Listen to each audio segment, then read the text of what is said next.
મિત્રો આજના વિડીયોમાં હું તમને બહુચર માના મંદિર સંખલપુર વિશે જણાવીશ। બહુચર માતાનું આ મંદિર ગુજરાતના શક્તિ ઉપાસના પરંપરામાં એક પ્રાચીન અને ઐતિહાસિક સંકેત સ્થાન તરીકે અભિવ્યક્ત થાય છે, જ્યાં બહુચર માની આરાધના માત્ર ભક્તિ રૂપે નહીં પરંતુ સામાજિક ધાર્મિક સંસ્કૃતિના ગાઢ પ્રતીક રૂપે પણ થાય છે। આ સ્થળનો પ્રાચીન આધાર ચાવડા વંશના પ્રારંભિક રાજ્યકાળ સાથે સંકળાયેલો માનવામાં આવે છે, જેમાં ઉત્તર ગુજરાતમાં શક્તિ આરાધનાની પરંપરા પ્રસ્થાપિત થતી હતી।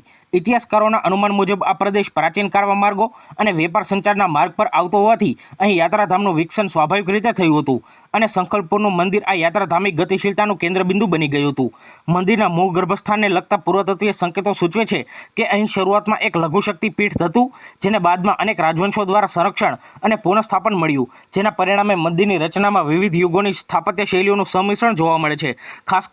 ખાસ કરીને સોલંકી યુગ દરમિયાન ઉત્તર ગુજરાતમાં મંદિરોના વિસ્થાપન અને શિલ્પકલાત્મક ઉન્નતિનો પ્રભાવ અહીં સ્પષ્ટ રીતે પ્રતિબિંબિત થાય છે, જે મંદિરના સ્તંભો અને મંડપ રચનામાં જોવા મળે છે। નોંધનીય છે કે સંખલપુરને બહુચર માતાની પ્રાગટ્ય ભૂમિ તરીકે લોક પરંપરામાં માન આપવામાં આવે છે, પરંતુ આ દાવો મુખ્યત્વે લોકવાર્તાઓ અને વાચિક પરંપરાઓ પર આધારિત છે અને તેની પ્રામાણિકતા માટે સ્પષ્ટ દસ્તાવેજી પુરાવા ઉપલબ્ધ નથી। તેમ છતાં આ માન્યતાઓએ આ સ્થળને વિશેષ આધ્યાત્મિક ગૌરવ પ્રદાન કર્યું છે। આ મંદિર સાથે કિન્નર સમુદાયની ધાર્મિક સંકળાયેલતા એક અનોખો સામાજિક અધ્યાય રજૂ કરે છે, જેમાં તેઓ માતાજીને પોતાની આરાધ્ય શક્તિ તરીકે સ્વીકારે છે।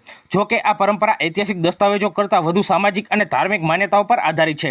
સંખલપુર મંદિરનો વિકાસ મધ્યકાલીન યુગમાં વધુ ગતિમાન બન્યો હતો, જ્યારે પ્રાદેશિક શાસકો અને સ્થાનિક સમુદાયોએ તેને સંરક્ષિત રાખવા માટે યોગદાન આપ્યું હતું, જેના કારણે આ સ્થાન માત્ર એક મંદિર નહીં પરંતુ પ્રાદેશિક ઓળખ અને આસ્થાનું કેન્દ્ર બની ગયું। આજના સમયમાં પણ આ મંદિર ઉત્તર ગુજરાતના શક્તિ સંપ્રદાયના મુખ્ય કેન્દ્રોમાં સ્થાન ધરાવે છે, જ્યાં ભક્તિ સાથે સાથે ઐતિહાસિક સંકેતો અને લોક પરંપરાનો એક ગાઢ સંમિશ્રણ અનુભવી શકાય છે।